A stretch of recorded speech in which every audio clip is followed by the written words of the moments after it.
Selamat pagi, perkenalkan nama saya Reka Partiwi Tulambanua dari kelas 224C25 di Universitas Bina Sarana Informatika Cengkareng. Pada hari ini saya akan membahas mengenai perencanaan rapat, pelaksanaan rapat, serta hasil rapat. Saya akan menjelaskan mengenai yang pertama yaitu mempersiapkan rapat. Pada awalnya, rapat merupakan suatu media alat komunikasi yang diselenggarakan oleh banyak organisasi, baik dalam swasta maupun dalam pemerintah. Rapat ini merupakan suatu alat untuk mendapatkan mufakat dari masyarakat melalui suatu kelompok, dan di samping itu juga merupakan suatu media untuk pengambilan keputusan dengan musyawarah untuk mufakat. Dan rapat pun terdiri dari dua macam, yaitu rapat formal dan rapat informal. Rapat formal adalah suatu pertemuan yang diselenggarakan setelah peserta rapat mendapatkan pemberitahuan sebelumnya melalui undangan. Sedangkan dalam rapat informal adalah pertemuan yang diselenggarakan setelah peserta rapat mendapat panggilan atau pemberitahuan yang secara langsung. Rapat ini dilaksanakan untuk mendiskusikan suatu hal yang terjadi apabila secara mendadak. Hal-hal yang harus diperhatikan dalam penyelenggaraan suatu rapat yaitu yang pertama, melihat tujuan dalam rapat. Perhatikan tujuan atau agenda penyelenggaraan suatu rapat, yang misalnya untuk memecahkan suatu masalah, membuat sebuah keputusan, atau mengumpulkan suatu informasi. Lalu, apabila dari tujuan tersebut kurang jelas, maka kita dapat tanyakan kepada pimpinan yang ada dalam suatu rapat tersebut, dan jangan ragu untuk bertanya karena kegiatan pertama ini merupakan kunci bagi langkah persiapan rapat untuk berikutnya. Lalu yang kedua, mempersiapkan peserta rapat. Dalam persiapan konsep surat undangan dengan baik, periksa dan pertimbangkan lagi daftar orang-orang yang hendak untuk diundang dalam rapat. Dengan dasar besar kecilnya kontribusi mereka terhadap agenda rapat. Lalu, konsultasikan lebih baik dengan atasan tentang daftar undangan tersebut. Utamakan dalam hal ini yang harus diperlukan atau tidak perlu diundang. Mintalah petunjuk pada atasan tentang siapa saja yang nantinya akan memimpin jalannya rapat atau menjadi seorang moderator jika diperlukan, serta notulen dalam rapat. Lalu, sehari sebelum pelaksanaan rapat, pastikan bahwa kehadiran orang-orang yang diundang dalam kegiatan rapat tersebut dapat hadir. Apabila tidak dapat hadir, maka dapat memberikan informasi untuk perwakilannya kepada orang-orang yang kompeten terhadap masalah yang hendak dibahas.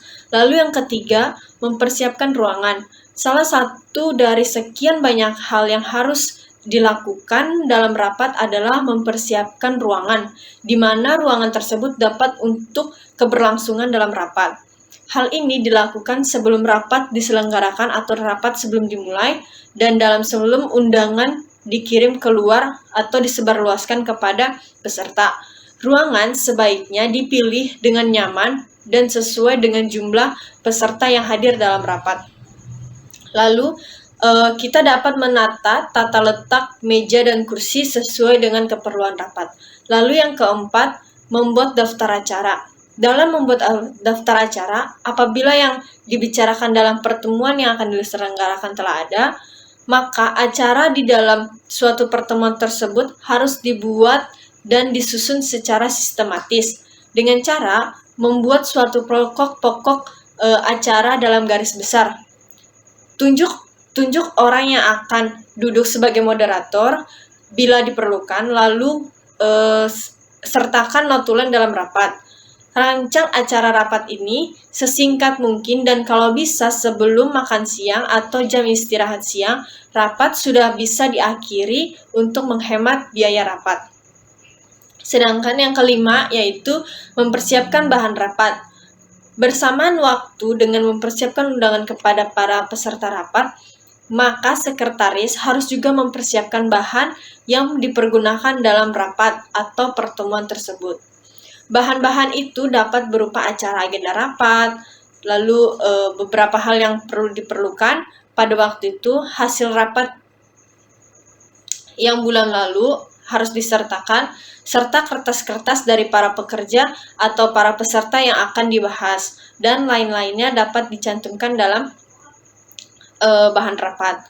Lalu sebaiknya bahan-bahan rapat itu dapat secara hard copy atau fotokopi sejumlah peserta yang sudah siap sehari sebelum pelaksanaan rapat.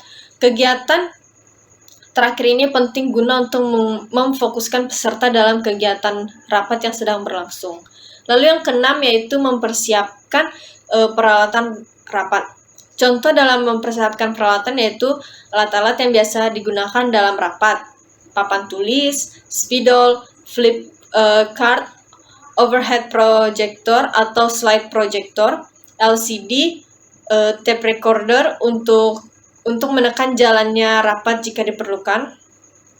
Alat-alat kelengkapan menulis seperti misalnya ada jepit kertas, pulpen, klip kertas, perfurator, stapler, serta isinya. Nah, hal ini harus dipersiapkan oleh sekretaris yang telah bersedia pada waktu rapat dimulai. Dalam suatu rapat, maka kita harus membuat notulen atau catatan atau yang biasa disebut dengan risalah rapat. Setelah rapat selesai, sebaiknya dibuat notulen atau risalah sebagai alat bantu untuk mengingat dan bukti hasil rapat. Notulen atau risalah adalah atau biasa disebut dengan singkat tentang suatu pembicaraan dalam rapat yang perlu dicatat hanya yang pentingnya saja atau yang seperlunya yang harus dicatat sebagai untuk pengingat.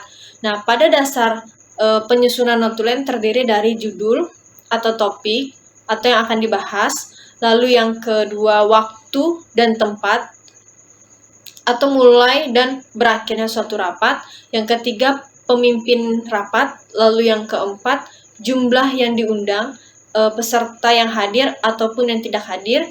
Yang kelima, acara rapat yang disebutkan secara berurutan dari pembukaan sampai dengan penutupan.